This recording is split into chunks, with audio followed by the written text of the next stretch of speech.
So about a year ago, Sam Altman made a prediction that very soon we'll see the first 10-person billion-dollar company. Now these companies already exist, such as Cursor. Cursor, I'm pretty sure the team is around 10 people, and it's valued over $1 billion, similar to Windsurf. So these companies already exist. So he predicted last year, 1 year later, it happened. Something he also predicted is very soon we'll see the first one-person billion-dollar company right after we see the first 10 people, 10-person billion-dollar company. Now, this was something that wasn't made public. Like, we know that he made this thing with his buddies. It was like a bet that he made with the tech bros. But nobody knows, like, what the date is for this one. And the funny thing is, Zach Cass, which is the head of go-to-market at OpenAI, actually leaked the date for this. It's 2027.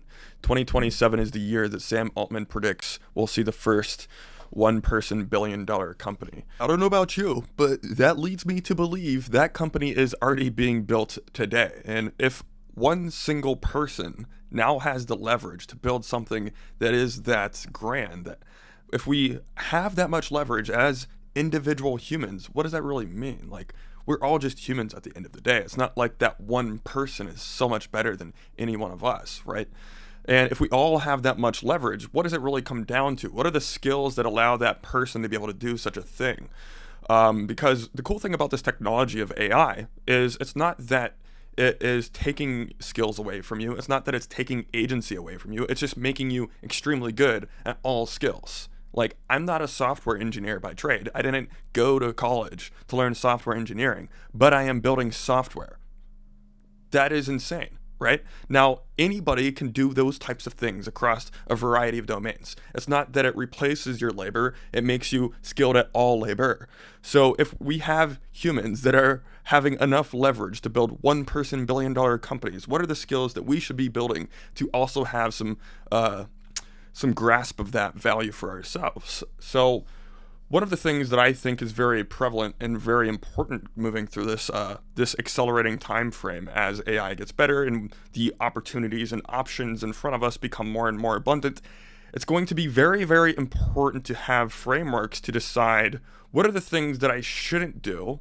Therefore, I can decide what are the things that I should do, as our attention is obviously the most valuable asset that we have. The most important skill, the first most important skill, is simply figuring out how to allocate your attention. Now, obviously there is a very deep video. I'm probably going to make an entire video just on this pretty soon. But I think the first thing is just really understanding yourself. And then the second thing is figuring out all of the things that are likely to be replaced and doing the opposite of that. This is the inversion principle by Charlie Munger. Show me where I'll die so I know to never go there. And if you're not aware, if you look at the world and how AI is this very disruptive technology, many, many jobs are going to be displaced.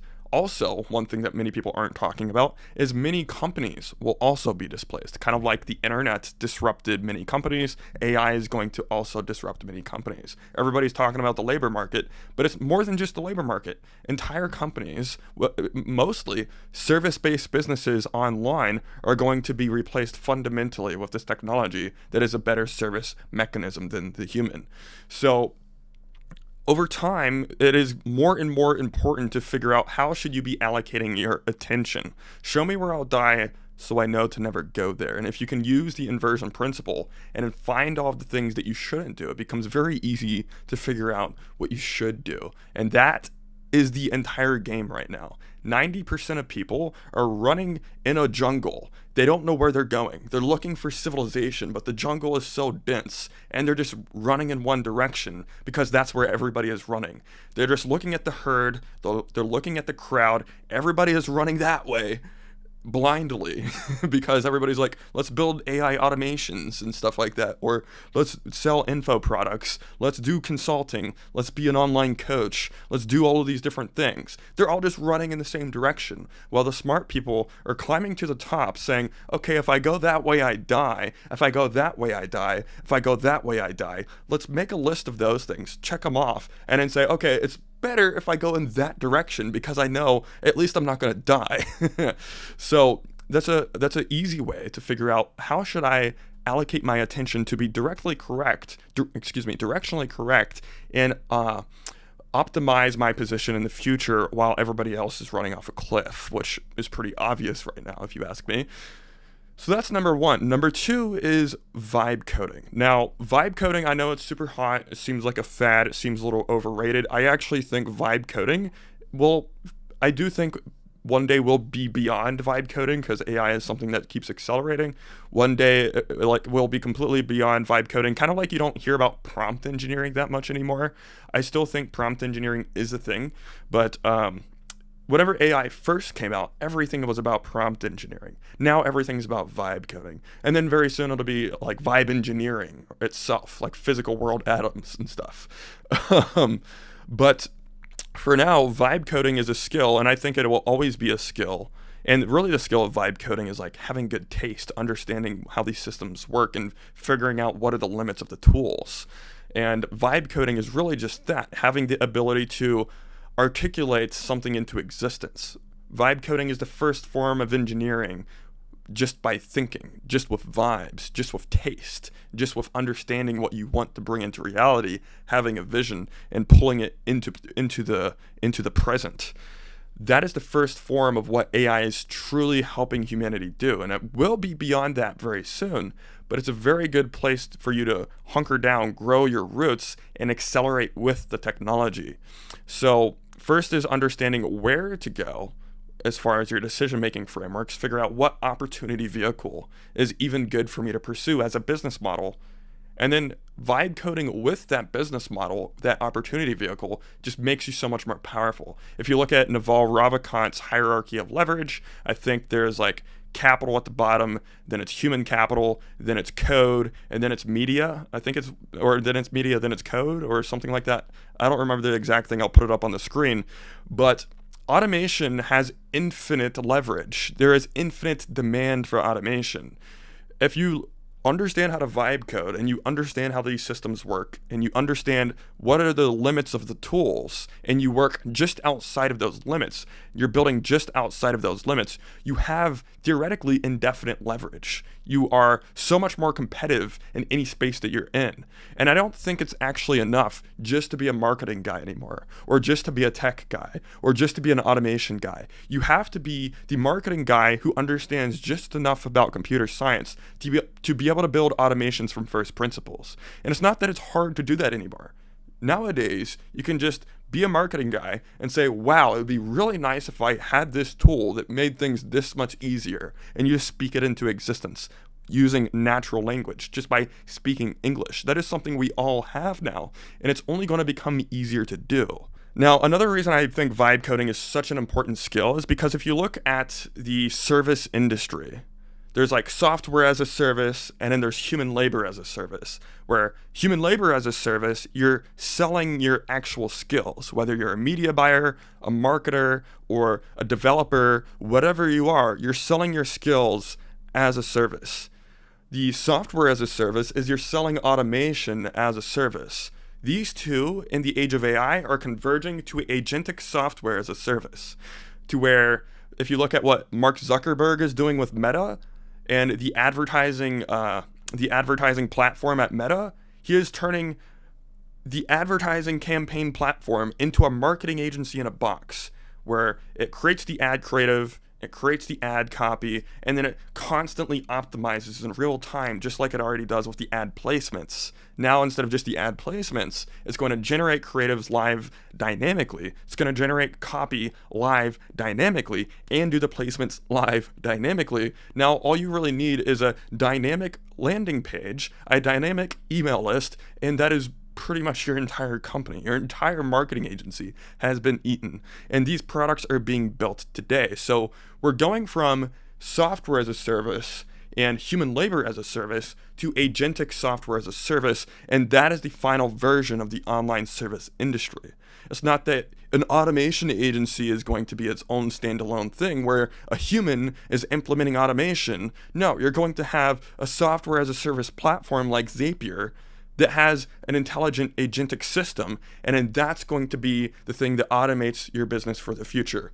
A funny interview that I watched, it wasn't funny at all, it was actually very interesting, but a very good interview I watched very recently was with Peter Diamandis, and Eric Schmidt, the ex-CEO of Google. And Eric Schmidt was talking with Noam Brown, which is one of the lead engineers at OpenAI, and Eric Schmidt said, it sounds like the word of the year is scaffolding. And if you're not aware, scaffolding is the things that the AI agents use. It's the infrastructure that the AI agents ride upon so that they can actually do things. If you're familiar with OpenAI's Deep Research is a scaffolding framework where the agent is going through, scraping web pages, distilling all this information, and creating reports for you as the end user. So it seems like scaffolding is the word of the year because it's all about what scaffolding you can build as an engineer to let these agents ride upon to retrieve the information for you. That's what Eric thought. Eric thought the word of the year is scaffolding. It seems like it made sense. And then Noam Brown, the lead engineer at OpenAI, he said, yeah, I could see how you would say that. But internally, like looking at the stuff that we're doing, it seems like scaffolding is the word of the month. Because right now, these agents are becoming so good at coding, so good at building logic systems, so good at literally winning gold medals in the International Math Olympiad, becoming the second best programmer in all of OpenAI. It seems like scaffolding is the word of the month because these agents are now building their own scaffolding on the fly, given a space of problems that they're trying to solve. So if you're the user of the agent, you say, I need to solve this problem over here. The agent doesn't really have the scaffolding to get there unless it builds it for itself, or unless there's an engineer that productized that for the agent previously. But now, the agents are getting to the point where they're building scaffolding on the fly for themselves to solve any arbitrary problem within a space of problems. So scaffolding isn't the word of the year, it's the word of the month. What does that mean? Think about the implications of that. Think about the second and third order consequences of that. Don't just think about, ooh, this sounds cool. No, I can do more lead generation. Well, no. Sure, you can do more lead generation, but lead generation agencies are dead. Like, this is the agency now. This is the service-based business model. Service-based business models are the foundation models. That is the product. That's something I don't think many people get right now. Is I see so many people building these products. I see so many people like selling their services, and I'm just like, open your freaking eyeballs, dude.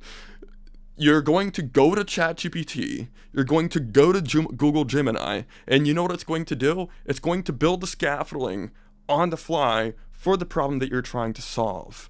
So I do think there will be like narrow verticals where having building an agentic software application is very valuable, and then you'll see like the competition or the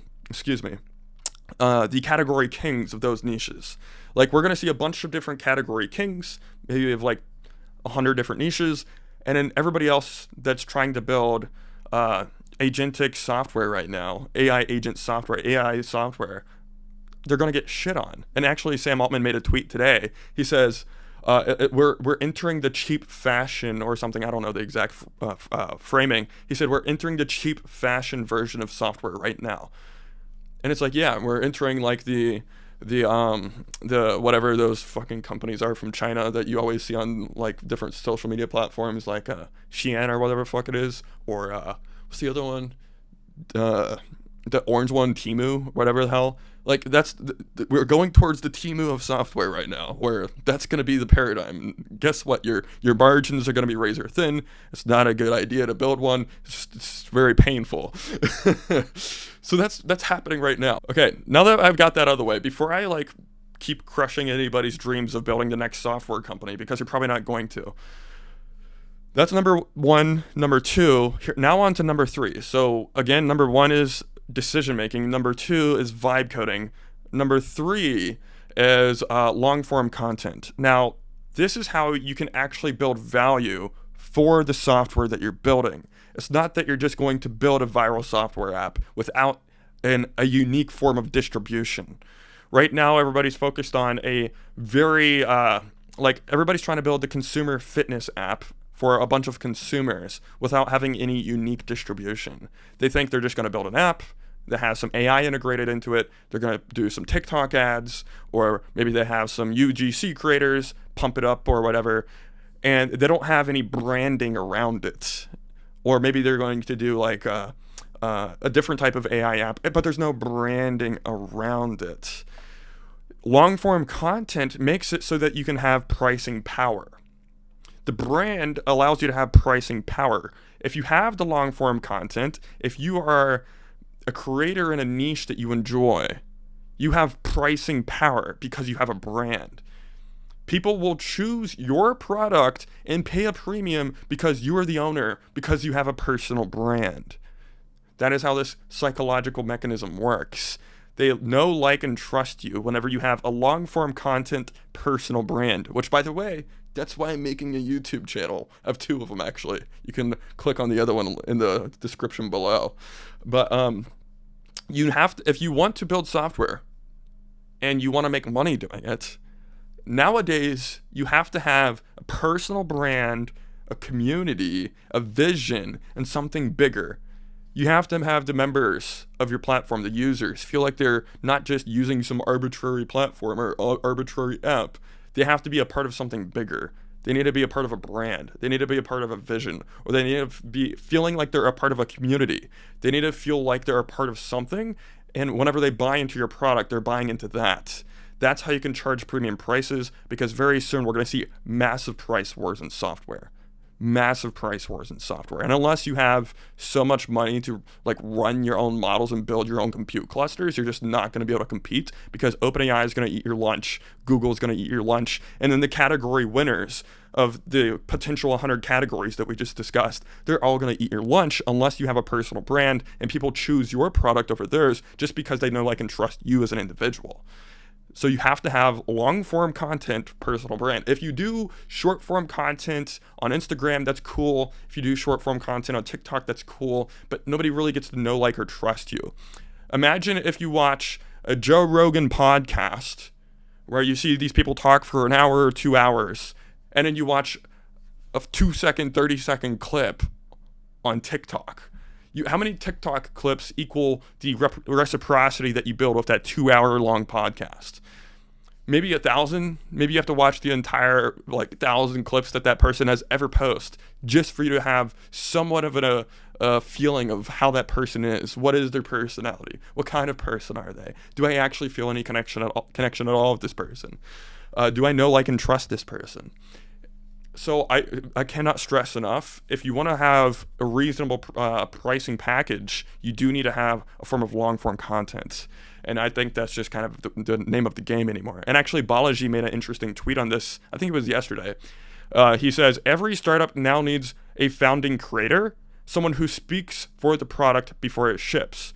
The founding engineer is the how, the founding creator is the why. If you're outsourcing the content, you're outsourcing your edge. Balaji gets it. By the way, if you're not familiar with Balaji, he $100 million companies, CTO of Coinbase, partner at Andreessen Horowitz, very successful dude. He knows what he's talking about. So that's skill number 3. Skill number 4 is creativity. This one's pretty obvious, obviously. Taste, ideas, boldness, vision. These are the final moats, especially if you're building in the world of software, if you're building in the world of bits, if you're trying to build a personal brand, if you're a creator, obviously you're going to need creativity. So taste, ideas, boldness, vision.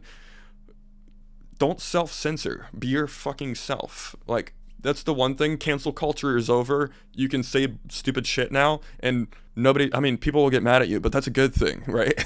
The more people the more haters I have, the more lovers I have also. So just be yourself, dude. Just be a little retarded if you are. Be a little annoying if you're annoying. Be a little whatever you are, and it'll work. This is kind of the way it works, is if you put more of yourself out there, you are the unique product. Be creative. Practice your creativity. One thing I've been doing actually is I like to this is gonna sound really lame. I like to go into Minecraft in creative mode and build houses. I like to build houses creative mode in Minecraft. Why? Well, for one, I like it. I like architecture and shit.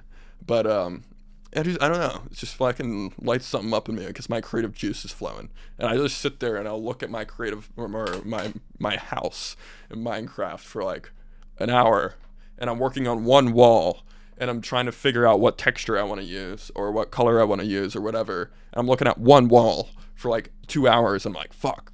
And then I finally figure it out because I had some epiphany and my creativity was fucking moving. And I can apply that exercise to other domains whenever I have a creative outlet, such as creative mode in Minecraft. Anyways, that's just a little story. Next one is agency. So you can just do things, you can just build things, especially with AI. That's the one thing that people kind of forget is we're all getting super agency, we're all getting superpowers. The fact that I can build software without having any idea what I'm really doing is pretty profound. Like, sure, you need to know a little bit about what you're doing. You need to make sure it's working properly. You need to make sure it's somewhat scalable. But the models are getting better. Like last year, 2 years ago, the way software engineering worked with AI agents was tab completion, meaning you like type the code and then you click tab to complete the line. Now you talk to your computer and it does things. And that's going to be the paradigm from here on forward, and it's only going to get better to where very soon you're going to just lay out the entire vision and it's just going to spit it out at you, and then you just make some fine-tuning stuff, and then all it is a taste at that point. Taste and just the ability to say, okay, here's the limits of the tools, here's what I can actually do, here's what's physically possible. Let's push the limits of the tools, maybe even build a little bit outside of the limits of the tools, because once as we get to the limits of the tools, our product's going to be extremely good, and we'll be one of the first people within that category because we are at the fucking limits of the tools. So that's very important. And then the last one is, of course, is authenticity, and that's kind of why I talk about building Minecraft houses. So authenticity is very simple. Cancel culture is over. Don't self-censor. Quit being a pussy. That's pretty much it. That being said, this is the top 5-6 skills to build a one-person AI business in 2025. I think these things are pretty, like, all of these skills are going to stay very relevant no matter what the fuck happens in the world. Like, if AI kills us all, maybe they won't be relevant anymore, but I don't think it's going to do that. So no matter what the fuck happens, these are skills that you should be building. That being said, I hope you enjoyed the video. If this is insightful or valuable, like, comment, subscribe. I have a community linked in the description below for people who are builders and who are taking this stuff seriously and actually want to grow up the technology. It is extremely cheap. The reason it's super cheap is because I'm trying to get as many people to join as possible, but if you don't join, the price is going up soon, so you can get locked in now at the cheapest price, and you'll never have to pay more than it is today. That being said, I will see you guys in the future. Peace.